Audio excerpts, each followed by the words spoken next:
Hi, everyone. How are you? Hi, Lupe. How you doing? Well, congratulations on your documentary. What an eye opener. I mean, as much as I've seen Cuba in documentaries, I can never get used to the fact that you see really old cars, Yeah. Yeah. right? Oh, yeah. Um, Lots of old things. yeah. And Lots speaking of of things. old, I mean, you traveled to Cuba for a production of Rent. I mean, it kind of blew my mind. Maybe I heard about it in 2014, but I completely forgot about it. But it is a revolutionary production to go to Cuba because you hear about, if you know the history of Cuba, they weren't, they were hostile Hmm. towards the LGBT community. So how was it for you getting there, being nervous, and also having the fact that your family really resented that you were going there because they still have, well, we know the whole Cuban history.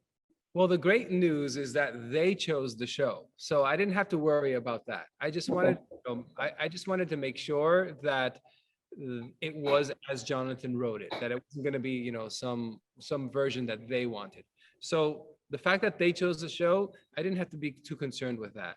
I was more concerned: can those actors, can the singers there sing Jonathan Larson's music? Because it's hard to cast a show in the United States, much less with in Cuba with actors who had never done a musical before. So that was a that really that made me nervous. And then also, of course, like with my family uh, being Cuban exiles, that was something I definitely had to contend with. I had to, but because that show had such a huge impact on my life, I was gonna go. If I go to all the different corners of the world, how am I not going to go to Cuba? So that was a decision that I think was immediate. I just had to, make sure that the conversation I had my mom was one of grace, and that I made sure that while I was there, that I stayed in touch with her often to make sure that she slept.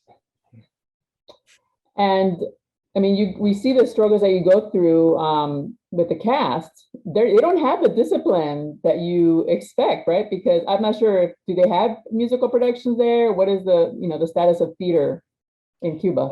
There hadn't been a musical done by an American Broadway, like an American Broadway production in 50 years. So, and neither were they exposed to watching it. They didn't have internet, so they weren't watching musicals on YouTube. So it was an incredibly new art form for them, and Mhm. one that we had to train them and teach them in that art form. Especially the discipline, right? Because you have to scold them a couple of times. Like this is not a high school production. And the discipline wasn't so much about the art form, was just, we have a certain amount of time to put up the show, Yeah. and they're on a different kind of time schedule. And when I say, okay, we're rehearsing at 2 o'clock, they're getting there by 2:45, giving everybody kisses, hi, ¿cómo estás? This and that. I'm like, let's go. It's hard enough again, it's hard to do that anywhere in the world, but there, as you see in the film, it was incredibly special. And it's just not about the production of the show. It's about you reconnecting with your roots and your mom. Your mom is, you are the heart of the story because you see how she even changes when she eventually ends up in Cuba. And it's a love letter almost to your mom as well, right?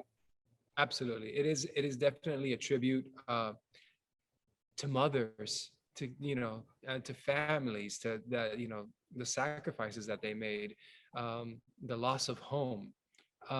So definitely in making the tribute specific to my mom, I I hope that it resonates with people all around the world, with their relationships with their families, and that they see And themselves in it. yeah.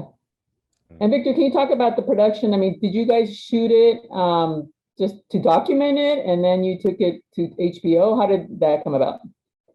Well, I just went to just to I love interviewing people. I love filming people. It's something. It's like one of my favorite things to do. And Andy asked me to go. We were in Upper West Side. Janet to call mutual friend said, "Hey, you have to meet Andy."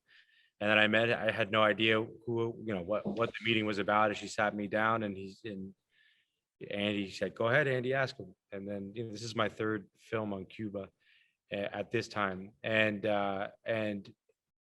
Andy said, "Do you want to come to Cuba and bring your camera?" And I was like, "No, I can't go. Are you crazy?"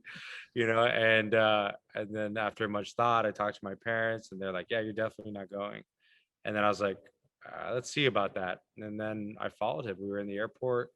We got to know each other pretty well over 7 years, and yeah, just being in Cuba and filming the cast, and there's, I don't know, probably I would say hundreds of hours of footage that